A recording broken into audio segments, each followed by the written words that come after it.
ان کنتم تعلمون ان کنتم تعلمون معنی دا وکړي چې تاسو خپل جماعتونو دکانونو ته تاله ولګوي تعلمون چې تاله ټاکر ته خپل لور نه ورکوي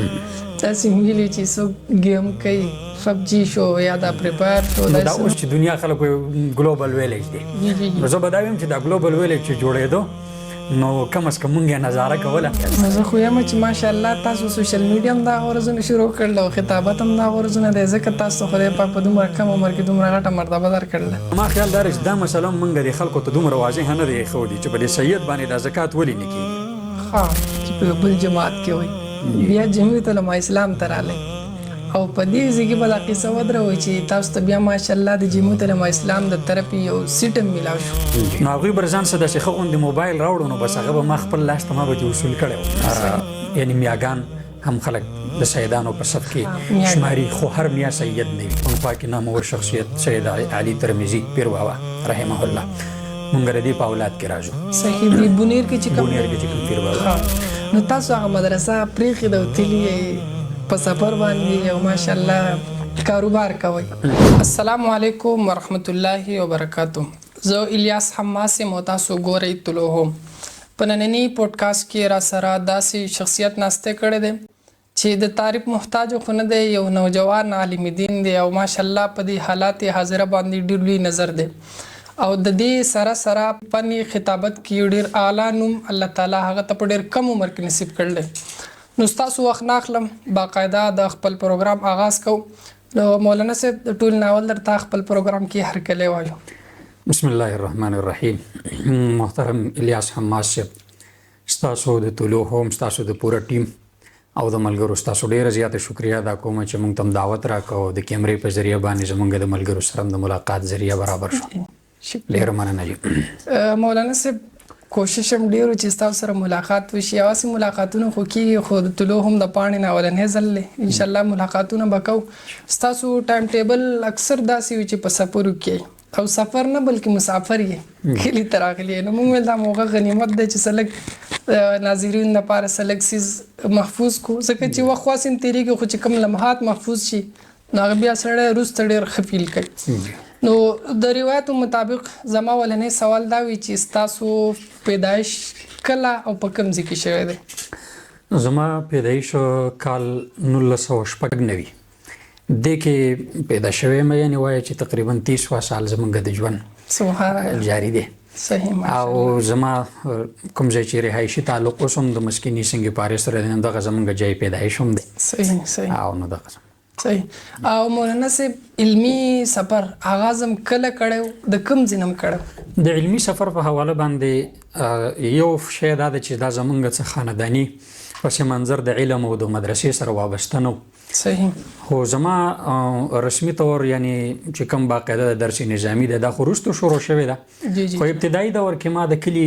په مسجد کې د ماشوموالي نه د سکول سره بلا ناغه په مسجد کې حاضری بغیر د چا د وینا نه د چا د روک ټوک نه یا د چا د تلقین کولو نه چې یا مسجد ته لاړ شي یا مدرسې ته لاړ شي یا سکول ته لاړ شي نو دا زما ابتدا کې ډېر الحمدلله مزاجو صحیح بیا یو ځل داسې مو شو چې زه د مسجد په دې دروازه کې ما یو خپې خو دی ولکه د مونږ موږ دومره اهتمام لا نه کوو دومره ماشومانو چې د مونږ دومره اهتمام نو خو هغه د سبق به مې برفور اهتمام کوو نو زما دا یو خپې د مسجد کې دننه وه بله بهر وه نو مسجد کې ناس یو مشر بل ته وویل دا هلک سبق نه قضا کوي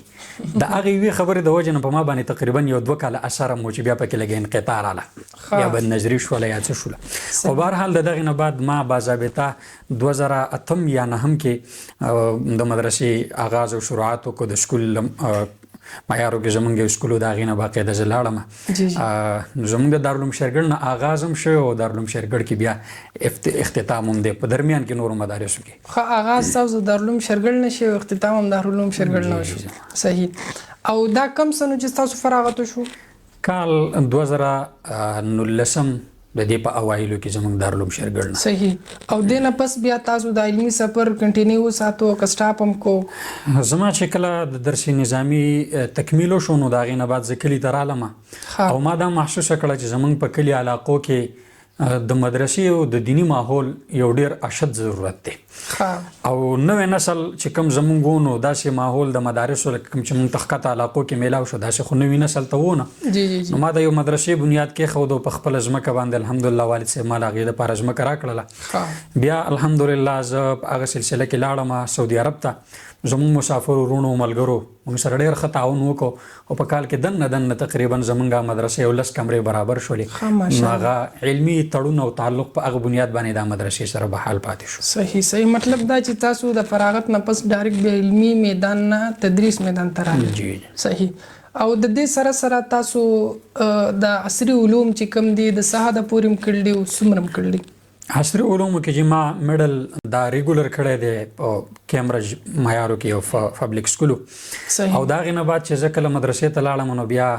دغه تسلسل ما پرایویټ جاري وساته د درس نظامي سره نو FSC ورسره بیا ما پرایویټ وکړه صحیح بل مولانا صاحب د سوشل میډیا باندې زمونږ د خواص چې کوم دي مطلب د مذهبي مولیان ټایپ کې د سوشل میډیا نه ډېر غټ الرجي کوي سوشل میډیا د سینه خوښي نو تاسو دې طرف ته څنګه راغلی چا راوستی که څه طریقه وه زما جی د موبایل چې څنګه د علاقو ته راغلی دی نو ما والد صاحب به چونکې سعودي عرب ته تو راتلو نو د بار عربو کې خو د موبایل هغه تسلسل یو زموږ په نسبت د وړاندې ډېر زیات نو هغوی به ځان څه داسې ښه غوندې موبایل راوړو نو بس هغه به ما خپل لاس ته ما به دې وصول کړی و نو هغه کې به ما کتل نو وخت په وخت باندې به چې دا مختلف اپډیټس راتله نو په دې څیزونو باندې به ما ځان آګاه ساته چې دنیا کم طرف ته روانه ده او چېرته سفر کوي او د نوي روابطو ذرایع څه دي او د دنیا د تعلقاتو نو دا اوس چې دنیا خلکو ګلوبل ویلیج دی نو زه به دا ویم چې دا ګلوبل ویلیج چې جوړېدو نو کم از کم مونږ یې نظاره کوله نو په دغه بنیاد باندې د کال 2012 او 2011 کې باقاعده زما د فیسبوک استعمال تقریبا زه به دا ویم چې و ماشاءالله او دغه سلسله کې چې تقریبا د 2014 نه چې ما لږ ډېره د میډیا یعنی داسې دا فیجونه او دا شیزونه ډېر کم کوزو کم چا پېژندلم نه جی نو ابتدایي دور کې زمونږ خو چونکې داسې لږه سیاسي وابستګي د جمعیت طلبه اسلام او د طالب علمۍ د دور نه هم وه نو ما یو MNA دی هغه مولانا صاحب متعلق څه خبرې کړې وې نو ما فورا د هغې جواب وکړو نو ما چې د هغې جواب وکړو نو زما هغه ویډیو تقریبا په سوشل میډیا باندې 80,000 خلکو وکته نو په هغه ټایم کې د دې شي تصور خو دومره ونه دا کوم وخت خبره ده چې تاسو ته پس چې 2014 لګبګ دا کړل یا 15 دی یا 14 دی صحیح نو دغه ستاسو دغه میډیا ته راتګ او د راتګ بس داسې غیر ارادي طور یا داسې ده چې دنیا به دې سټیج ته راشي چې د سوشل میډیا به دومره استعمال یو دا دومره رونق به د دنیا د سوشل میډیا سره تړلی یو تر دې چې لکه هر ګنده شی به هم سوشل میډیا ته راځي او د هر ټیک سیز پروموشن به هم په سوشل میډیا کې اقدام تصور کې نه وه بس د دې شي سره یو غیر دغه سبب او د هغې د وجې نه زما په خیال چې په دې حالات حاضره باندې ستاسو نظر ډېر زیات دی زه کله کله ګورم چې څه وي چې تاسو په هغې باندې خامخا خلک اپډیټ کوئ دې حوالې سره زما چې خپله مزاج دا دی چې که په خپله په یو شیز باندې پوهېږم نو خپله رسایي م ورته کوم او که نه نو بیا په هغه شیز باندې د خپلو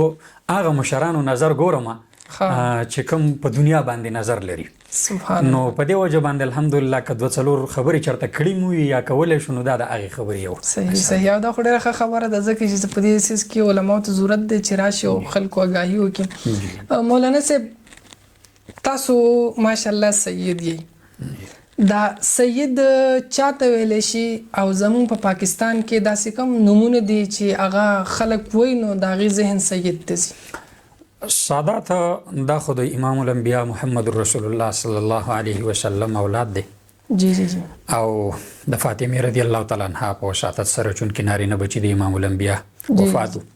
نو د رسول الله نسب دا منقطع کیږي نه حدیث شریف کې راځي چې ټول قرابتونه به د قیامت په ورځ باندې ختم شوي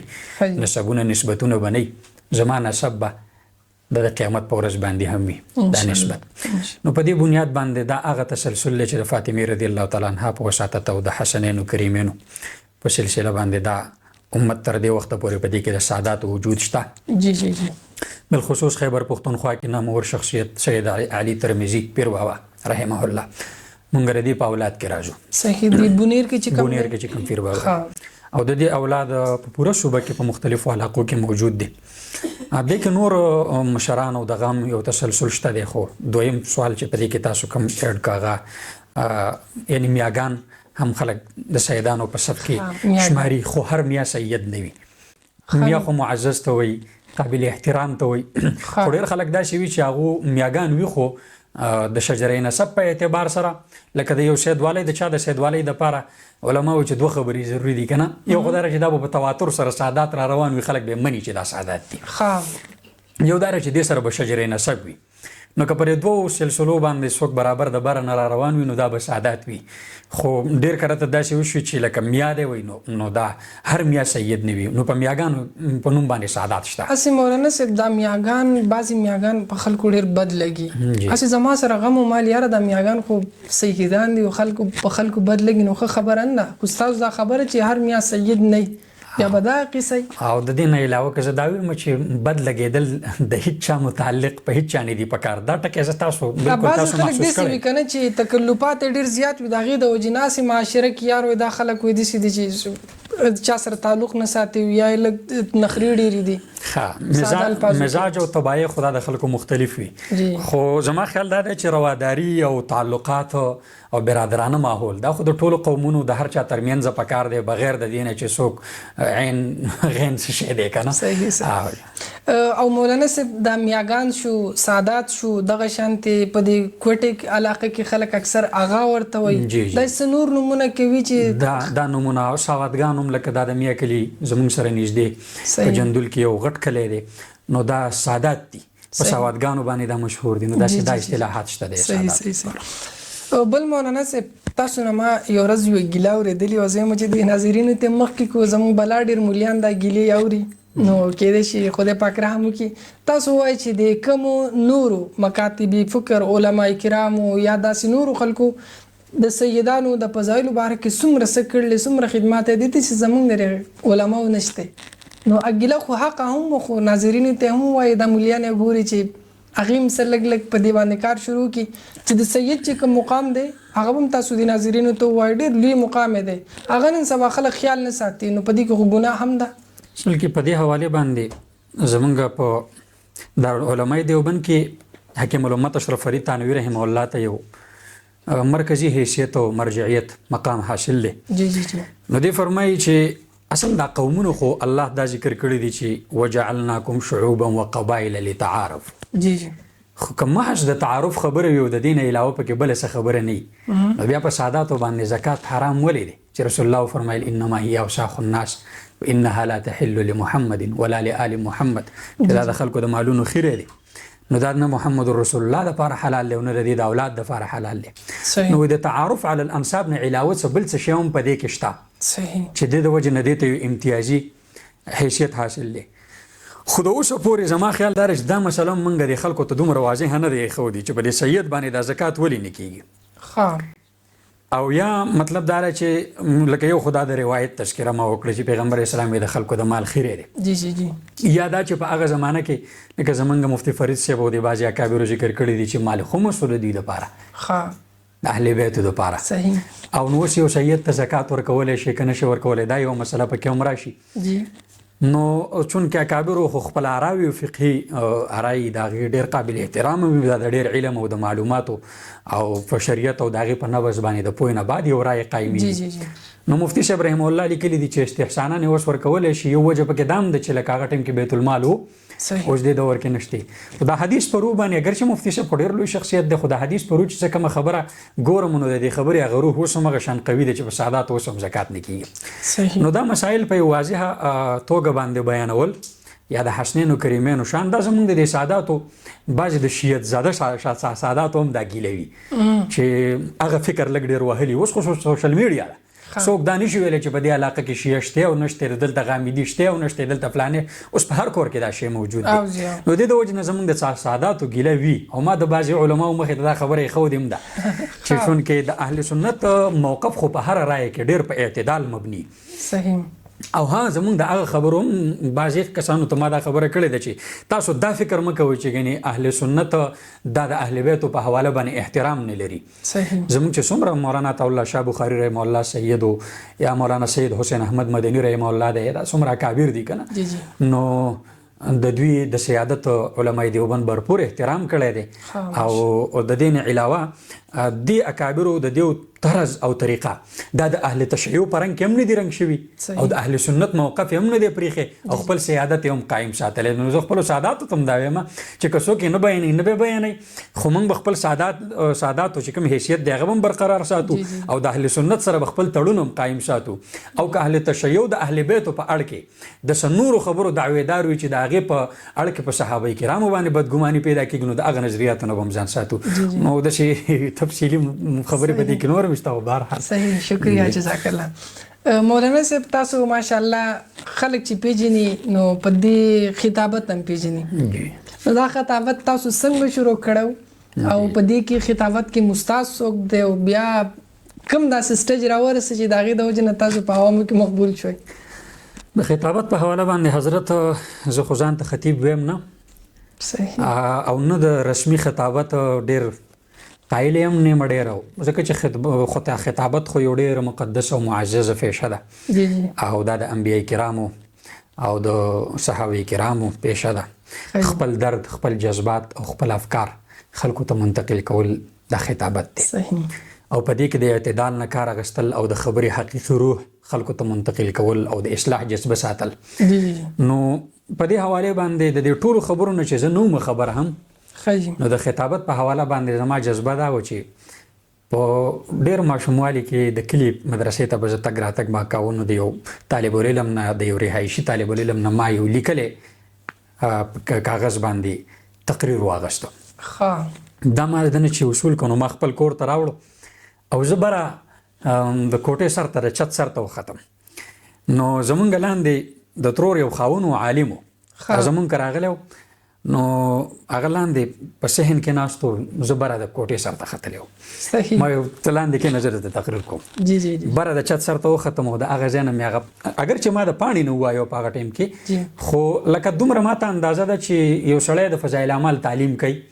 نو یو سړی کولی شي بل یې نشي کولی په هغه انداز باندې د الفاظو ادایګي نشي کولی. الحمدلله په الفاظو باندې څه لږ ډېر ګرفت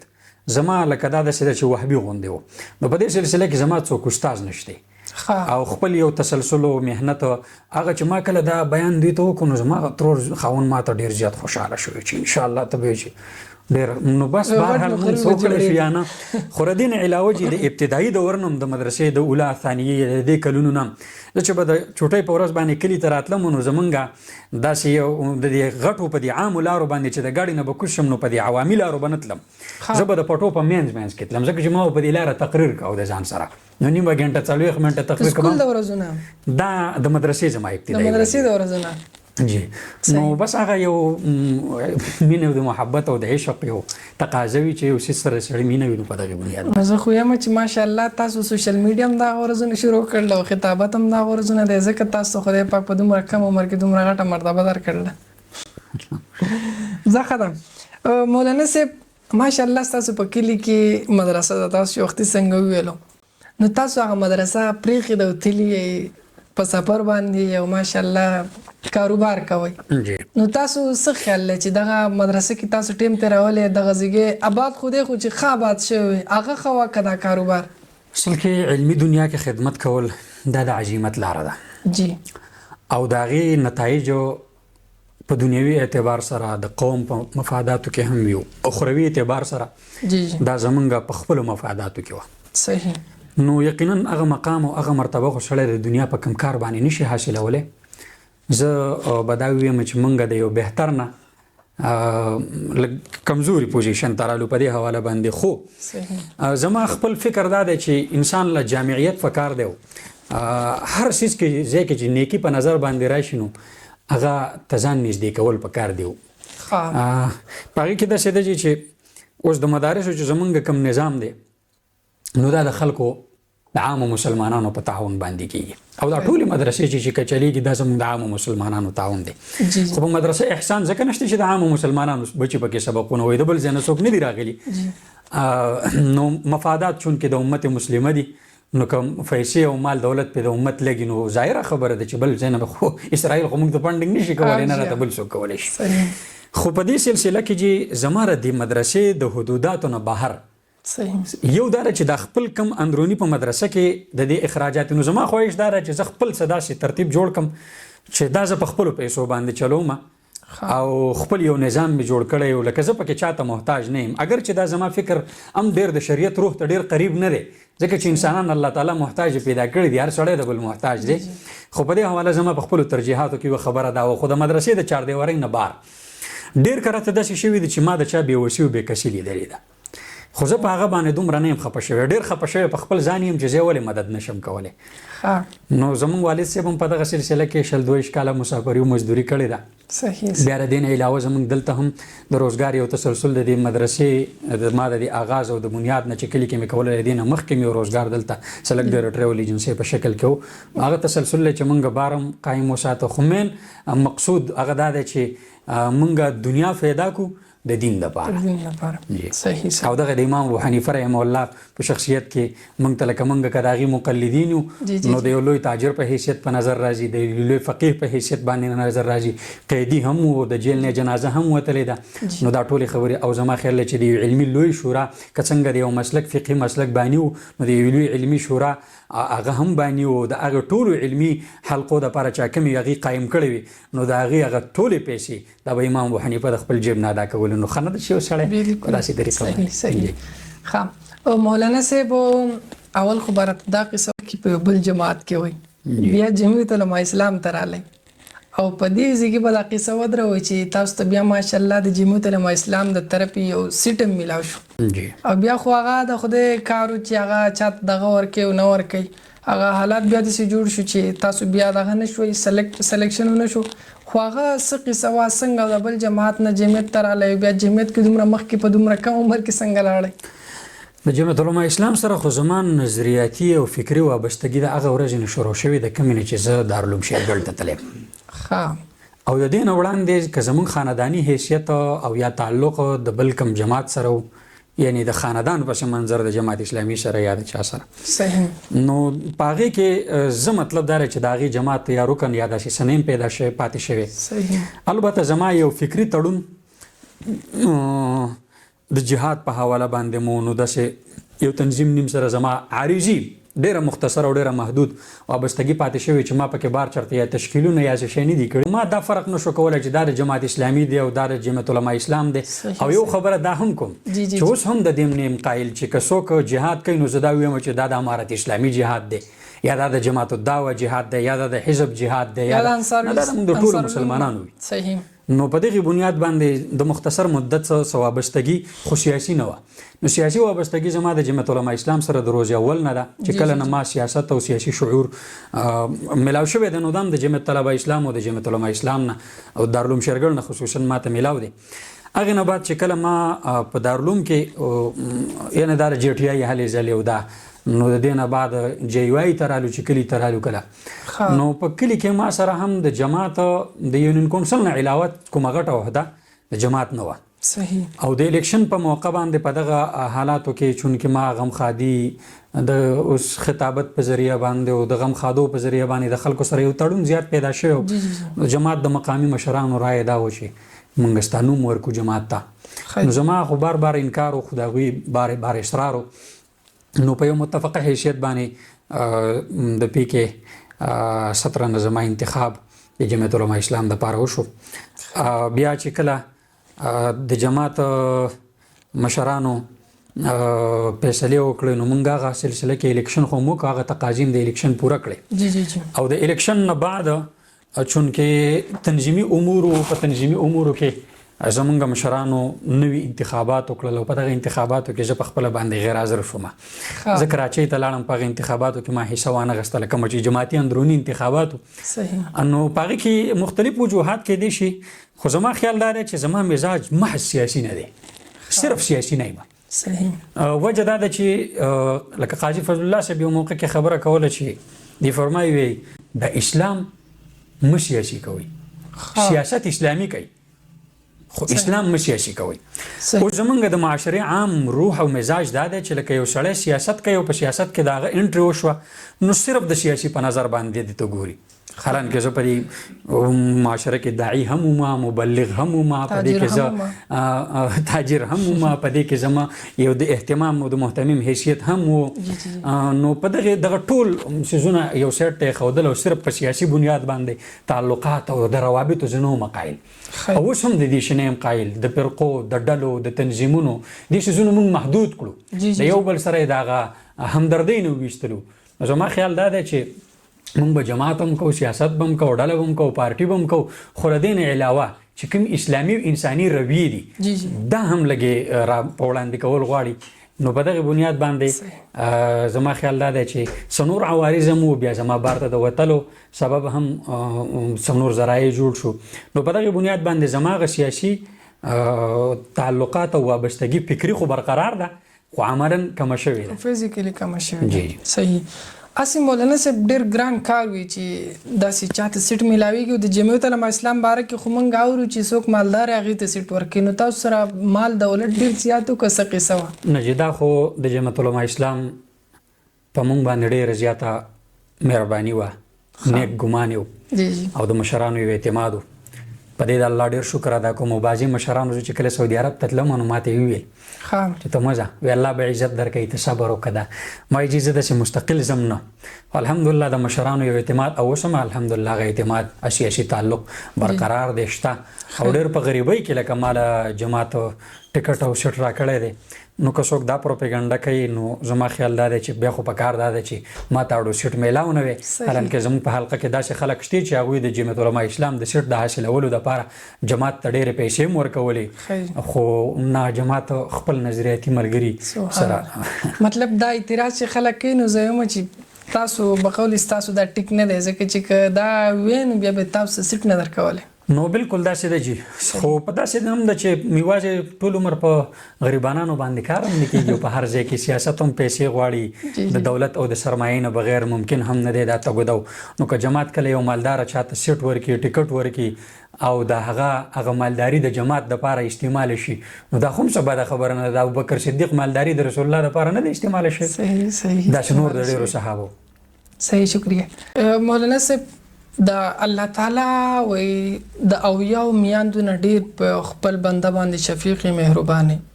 بیا الله تعالی یو بنده ولی غریب جوړي او بل ولی مالدار جوړي، مطلب یو د بل محتاج ولی جوړي. دراصل د الله تبارک وتعالى نظام ټول د حکمت د لاندې دی. که دا ټول خلق په یو تله باندې او په یو پیمانه باندې برابر جوړ کړي، څوک چاته محتاج پاتې نشي جی، نو زما خیال د دنیا نظام چلیږي نه چلیږي. او د امتحان چې کومې تقاضې دي هغه هم نه پوره کېږي. صحیح. غربت که نه وي او مالداري نه وي، ازمایښونه نه وي، نو د دنیا د وجود مقصد خو الله تعالی یو امتحان ښودلی دی، هغه امتحان به په څه شي علي. صحیح. بیا دویمه خبره دا ده چې که یو سړی دا ووایي چې الله تعالی زما سره د اولیاء میندو نه زیات مینه او محبت دی، د پلانې مالدار ولې پیدا کړی او زه غریب ولې پیدا کړی. بالکل. د محبت او د همدردۍ تقاضا دا نه ده چې انسان د الله تعالی په مال کې ټولو سره مالی حیثیت د ټولو یو برابر کړي. جی جی جی. لکه څوک به د دنیا دا ووایي چې لکه د همدردۍ تقاضا دا ده چې دا دواړه دي یو شان وي. یو سړی داسې دی چې په هسپتال باندې په بیډ باندې پروت دی، مالدار سړی دی، د مرګ او د ژوند په کشمکش کې دی. جی جی. دا د دنیا مالدار ترین سړی دی او دی چې په کم سټریچر باندې پروت دی نو د ترور زوی ورته ولاړ دی، غریب، خو دا په عافیت باندې دی. اوس دولت د چا سره دی؟ صحیح. بالکل. دته یو دولت میلاو شوی دی، بل ته بل دولت میلاو شوی دی. یو سړی داسې دی چې هغه غریب دی خو ذهني طور پرسکونه دی، د بچو سره خوشحاله دی، د ژوند نور مشکلات او آفاتو سره مخامخ نه دی. جی جی. او یو سړی له الله تعالی صرف پیسې ورکړي دي خو د سکون دولت یې نه دی ورکړی. مختلفو مشکلاتو او د آفاتو سره مخ دی، د دشمنو سره مخ دی. نو په ظاهري مال باندې که یو سړی فیصله کوي او دننه حقیقت بدل وي. نو یو خدا د دې چې احوال مختلف احوال دا د دنیا زینت او ښایست دی. جی جی جی. که مثال په طور په دې غرونو کې دا لوړ او جوړ نه وي دا به ښایسته نه وي. بالکل. په دې ونو کې دا لنډې اوږدې نه وي دا به ښایسته نه وي. صحیح. نو دا خوار غریب او دا مالدار هم د دنیا ښایست دی. صحیح غریب باندې خپل امتحان دی او مالدار باندې خپل امتحان دی. امتحان نه څوک هم خلاص نه دي. جی جی جی او بیا د دې نه علاوه غریب چې کوم دی په خپل ژوند کې الله تبارک وتعالی ته نږدې شي نو په قربت کې د الله تعالی په نزدېکت کې د هیڅ شی نه دی حایل. او که دا مالدار الله ته نږدې کېږي نو دلم الله ذرایع او وسایل ورکړي. اصل شی خو د الله قربت او نزدېکت دی او د الله تعالی د هغه مینې او د هغې محبت الله ته یو بدله ورګرځولي چې د الله تعالی قربت دایمي شي، همیشه شي، تر جنته شي. نو دغه ماحول الله دواړو ته ورکړی دی. نو که د اخروي ابدي کور په حواله باندې الله پاک په دغه حوالې سره څه مشکل پیدا کړی وي د تشویش خبره به دا وي. دنیا خو دارالامتحان دی، نو څوک په یو مشکل کې دی او څوک په بل مشکل کې دی. صحیح صحیح شکریه. مولانا صاحب ستاسو یو بیان ما اورېدو او هغې کې تاسو ویلي چې ټیک ټاکر ته به خپله لور نه ورکوئ. تاسو ویلي چې څوک ګیم کوي، پبجي شو یا دا پریپایر شو، داسې نور ګن بلا ډېر راغله، نو هغې ته به خپله لور نه ورکوئ. دا خبره هم په کم نیت کړې وه. یو چې په خبرې کولو کې د فتوی او د شریعت د جایز او د ناجایز حیثیت وي. جی جی جی یو په دې کې د حرام او د حلال، یو په دې کې چې د ناصحانه گفتگو او د واعظانه جذبې تحت خبره کېدلی شي. د شریعت روح خدا دی چې په نکاحونو کې تاسو د دیندارۍ خیال وساتئ. جی جی جی نو کوم شی چې دینداري متاثره کوي نو زما خیال دا چې په هغه ټیم په د موجوده حالاتو کې ټول نه زیات چې د دیندارۍ لپاره خطر ده نو هغه ټیک ټاک دی. او ما ځکه خپله سوچ کوم چې یو سړی د ناشنا ښځو اندامونه ګوري او د هغې نه سبا بېګا دې تاویږي راتاویږي او خدا نه خواسته د خپله ښځه لږ په قد په اعتبار سره یا وړه ده یا د رنګ په اعتبار سره لږه بېکاره ده یا لکه بلې ته چې خو ګورې خو د خپل نقصانات به راته ښکاري که نه. نو زما خیال دا چې د هغې اولنی اثر به په خپله کور والا په بیبي باندې پرېوځي د دې بد نظرۍ، په خانداني نظام به د پرېوځي بالکل، ځکه چې د هغې په نتیجه کې به عدم موافقت وي، عدم توازن به وي. چې عدم توازن وي ظاهره خبره د خانداني بېګاړ اسباب به پیدا کېږي چې د خانداني بېګاړ اسباب پیدا شو، خدا نه خواسته خاندان تقسیمېدی هم شي، طلاقو ته هم نوبت رسېدی شي، آینده نسل او بچي هم دې سره متاثره کېدلی شي. نو په دغه بنیاد باندې دا هغه همدردانه پیغام و چې که تاسو چېرته خپلو بچو ته نکاحګانې کوئ نو د داسې چا انتخاب مه کوئ چې هغه د نظر دومره ګنده استعمال وکړي چې بل چا ته پردی ډمې ته په ښه نظر باندې وګوري او ستا پاک دامنې لور ته په بد نظر باندې وګوري. نو په دغه بنیاد باندې دا خبره. او بل په دې کې د ټول نه اهمه خبره چې څنګه تاسو وکړه چې کله ته ښه څیز وګورې نو بیا به په کور کې که ستا ښځه هر څنګه وي بیا به تې ستا زړه ډک شي، مینه به دې ورسره نه وي، نو د هغې سره هغه معاشره چې کومه ده هغه کور کې بیا هغه ټیم نه تېرېږي. جی جی دا خبرې نوبت طلاقو ته ورسي. نو په د ټیک ټاک په حواله خبره په دغه بنیاد ده چې دا زموږ دیني احوال متاثره کوي او د نکاح چې کوم تصور دی نو دا خو دیني پیغام دی، دا خو یو دینی روح دی، د انبیاء کرامو سنت دی، لہذا په داسې ځینو باندې دا متاثره کېږي. او هر چې پبجي دی نو د پبجي په نتیجه کې خو انسان دینی حوالې سره هم خرابېږي خو دنیوي اعتبار سره همغه ته ډېر نقصان رسي، د هغه ژوند بې مقصده شي، هغه په لایاني څیزونو کې مبتلا شي. حدیث شریف کې راځي من حسن اسلام المرء ترکه ما لا یعنی، چې د انسان د اسلام حسن او ښایست دا دی چې دا لایاني کارونه پرېږدي. نو دې معنا دا شو چې دا د معاشرې یو سنجیده او با مقصده انسان نشو. نو چې د معاشرې با مقصده انسان نشو نو د خپل اولاد دپاره او د خپل کور دپاره د ټول نه دا خطرناک ثابت کېدلی شي. نو په دې بنیاد باندې او بل د ټول نه اهم څیز دا دی چې د انسان سایکو چې کم ده که نه د دماغ چې کم دی نو که دا چېرته بالکل په دې موبایل او په دې ګیمونو میمونو کې ډېر ټیم ولګي نو بیا هغه دماغ کار نه کوي. څو ورځو کې مخکې هغه واقعه راغلې وه او هغه یو ماشوم راپاڅېدلی و ګیمونه به یې کول او ټول کور خلک یې ویشتل. نو بیا داسې و چې دماغ هغه بالکل منټلي هغه داسې شي چې هغه ګیمونه میمونه ورته هر څه ښکاري. صحیح. مولانا صاحب سوالونه خو مې ډېر وکړو خو اخرنی سوال به زه وکړم چې نوجوان نسل ته څه پیغام ورکوئ چې نن سبا په سوشل میډیا کې لګېدل او بالکل دنیا ته مخه شوي د دین نه بیزاره شوي دي یا دین طرف ته نه راځي، نو څه وایي د نوجوان نسل ته؟ زه به دا عرض کوم چې زمونږ په دې وخت کې په نوجوانانو باندې یو دوه ګزاره دي، د دې دوه ګزارو نه دي ځان بچ کړي. یو ګزار په دې باندې د شهواتو دی چې نوجوان شهوت پرست شي. جی جی جی چې دی دا تمیز پرېږدي چې دا د چا مقدسه رشته ده دا پامالول نه دي پکار نه دي پکار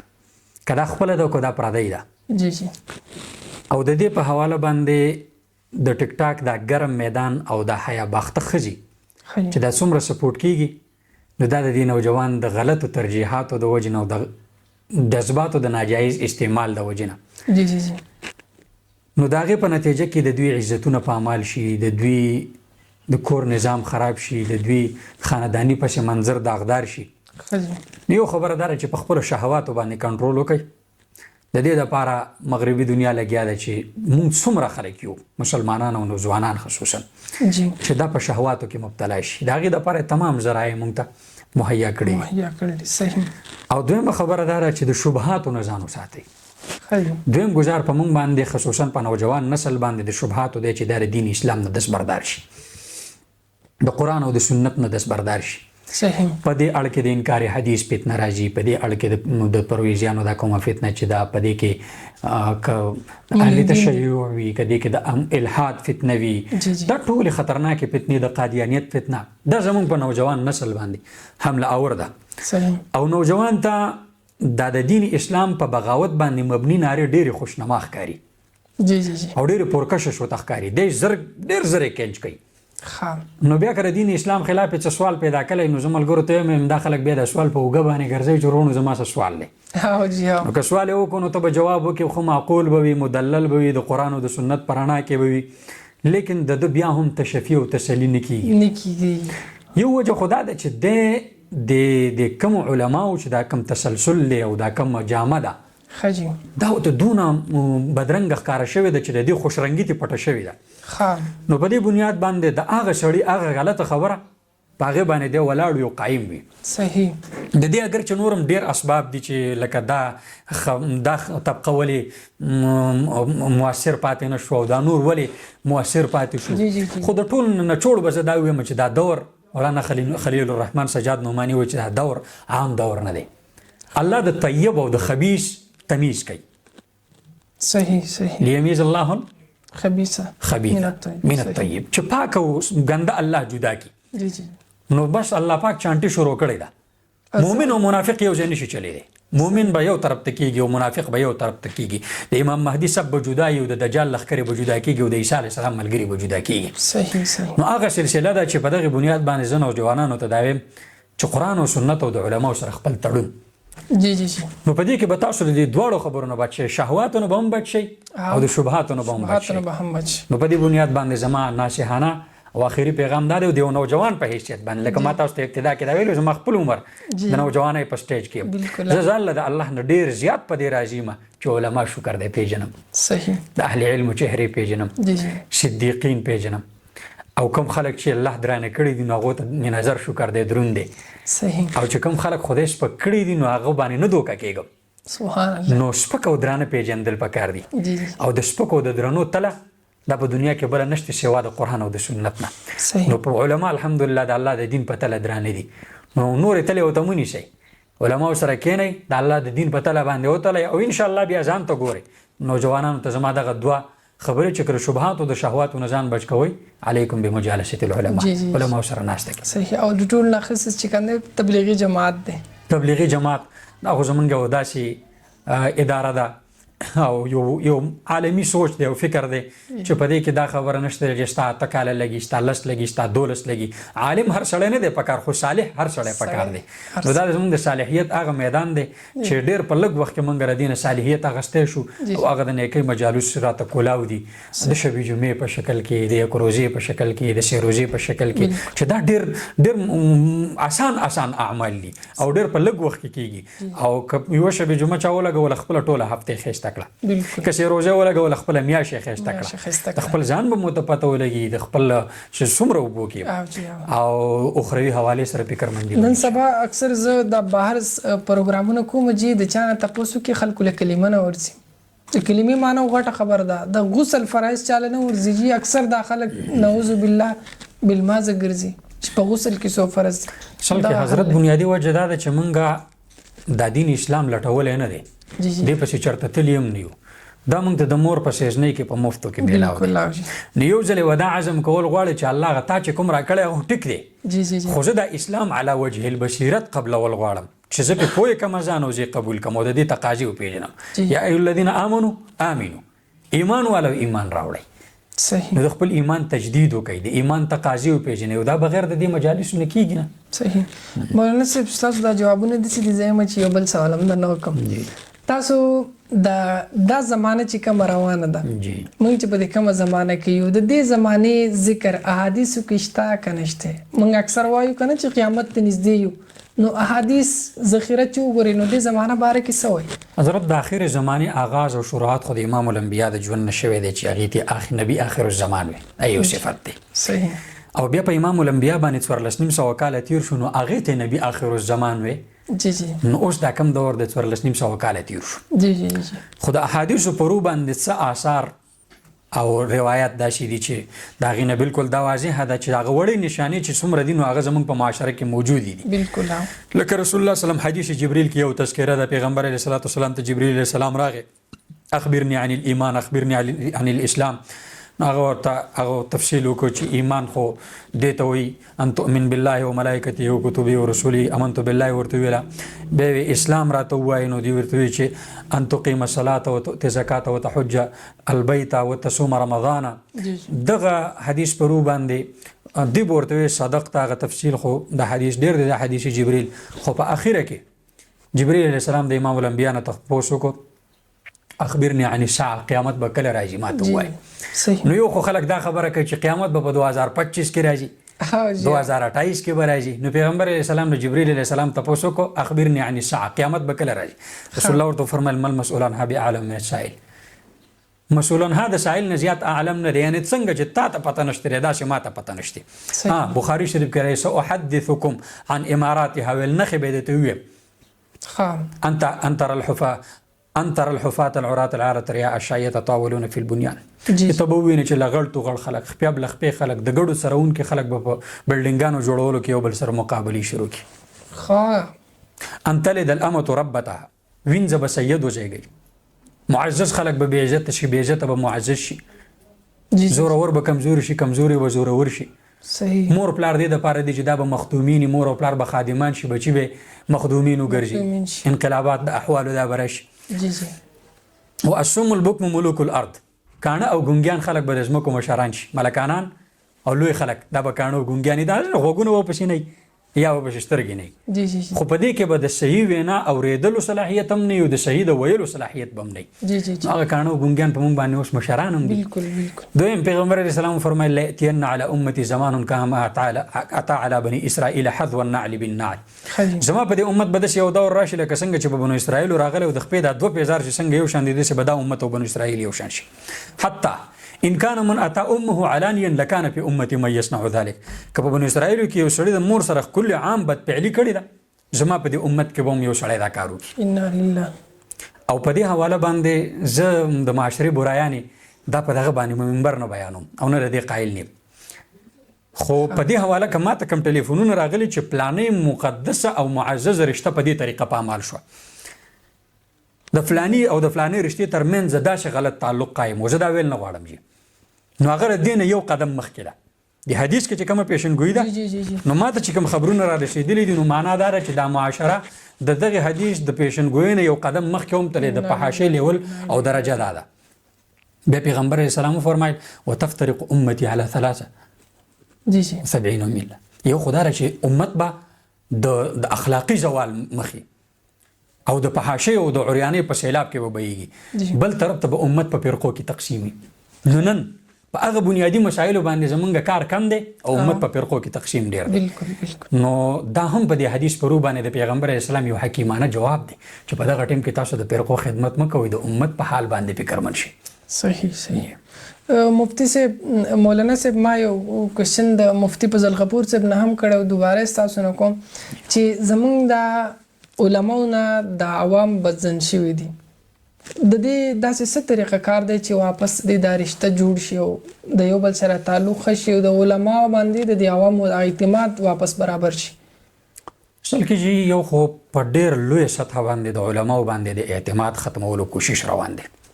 او دا ډېر په مؤثر انداز کې روان دی، ډېر په مؤثر. لکه علامه صاحب فرمایل چې افغانیوں کی غیرتی دی کا ہے یہ علاج، ملا کو ان کے کوہ دمن سے نکال دو. شیطان خپل حواریان راجم وکړه، ورته وی چې تاسو پرې پښتنو باندې تسلط غواړئ کنه دا په خپل نرغه کې ساتل غواړئ، مولیان دی وباسئ چې دا عالم پدې کې کنه تاسو خپل تسلط نشئ قائمولی. نو دا بیرونی او اندرونی تمام تر مهنتونو او د هغې د توجه مرکز دا دی چې دا سړی چې دا خلک ښکته پورته کوي دا د منځه وړه غواړي، ګنې د خلکو د اسلام سره رشته کټ کېدلو والا نه ده. نو په دې کې یو بنیادي خبره دا چې عام قوم په دې خبره باندې ځان پوهېږي چې دا په مولا او د مذهب دشمن په کوم ځای کې دی. لکه ما په اکثر ملګرو ته دا خبره کوم چې په دې باندې موږ کله ناکله شکر وباسو چې څوک موږ ته کنځلي وکړي، موږ شکر دی چې موږ یو، ګنې چا به خدای ته معاذ الله کنځلې کولی، چا به رسول ته کولی. دا خو د دې خلکو بل وس نه کېږي، اصل کې مذهب بیزاري ده، دین بیزاري ده. خو دا مولا خو پکې داسې دی چې زه بس چلو د ته څه ووایه نو څوک پرې نه کافر کېږي، که الله ته ویل او رسول ته خو ګستاخ ټاپه پرې لګي په غذا باندې خلک کار تماموي. نو مسله دا ده چې په دغه بنیاد باندې دا هغه سازشونه دي او فتنې دي چې د علماو او د عامو خلکو درمیان کې فاصلې پیدا کړي. خو کوم خلک هم چې علماو ته نږدې شوي دي هغو ته پته لګېدلې چې دا فاصلې شیطاني دي. نو په دې باندې فکر پکار دی چې انسانانو هم او شیطانانو هم زمونږ د علماو د عامو مسلمانانو ترمنځ فاصلې پیدا کړي دي، او چې تر څو پورې مونږ او د عوامو په شریک خپل دشمن نه پیژندلی نو زمونږ رشته به ماتېږي د دوی نه بار بار. نو د دې رشتې تقاضې ما مخکې ذکر کړی چې یو بل سره ناست. بالکل صحیح. مولانا صاحب د پښتنو کې سپیشل پښتنو کې نن سبا انکار حدیث ډېر زیات سیوا شوی دی، هر دویم سړی چې وګوري چې هغه د احادیثو نه انکار کوي. نو دې باره کې تاسو څه نظر دی، څه وایي؟ زموږ په پښتنو کې چې د دوه څلورو د دریو کسانو د وجې نه یا د یو سړي نه چې زه نوم د چا اخیستل نه غواړم، دا یو سلسله شروع شوه چې د قرآن او د حدیثو درمیان کې تفریق او جدایي دي راوستله، او په هغه مشن کې هغوی د یو حده پورې ډېر کوشش کړی دی او مخکې تللی دي. عام خلکو ته دا باور ورکړی دی چې دا حدیث د وروستو دور ایجاد دی یا د ایران کې جوړ شوي دي یا څه دي. خو د امت رویه د احادیث سره د اهل علم او د عامو مسلمانانو دا ده چې قرآن او حدیثو د دواړو په یو ځای سفر شروع کړی، د غار حرا نه سټارټ او شروع کړی ده، اقرا قرآن دی ما انا بقارئ حدیث دی، او د دې دواړو دغه ځای نه شروعات شوي دي. او امت ته تر دې ځای پورې را رسېدلي، لهذا که څوک دا تقسیم کوي چې قرآن ځان له دی او احادیث دا د مخلوق، نو د قرآن موږ ډېرې مسلې دې ته ویلي دي چې لکه دا د احادیثو نه بغیر حل کېږي نه، لهذا چې دا الله تعالی په احادیثو پرېښي دي یا پیغمبر علیه السلام پرېښي دي، نو دې معنا دا شوه چې احادیث مستقل حجت دی او دا دلیل دی. او که چېرته یو سړی دا د یو بل نه جدا کوي نو د پیغمبر علیه السلام مفاهیم او مطالب هغه به امت ته څنګه منتقل کېږي چې د قرآن د کم آیات نه پیغمبر علیه السلام څه مقصد او څه مراد اخیستی. نو داسې د هغې ډېر شواهد او مثالونه شته دي. خو یو خبره زه کوم، حکیم الاسلام قاري طیب صاحب رحمه الله ذکر کړی چې حضرت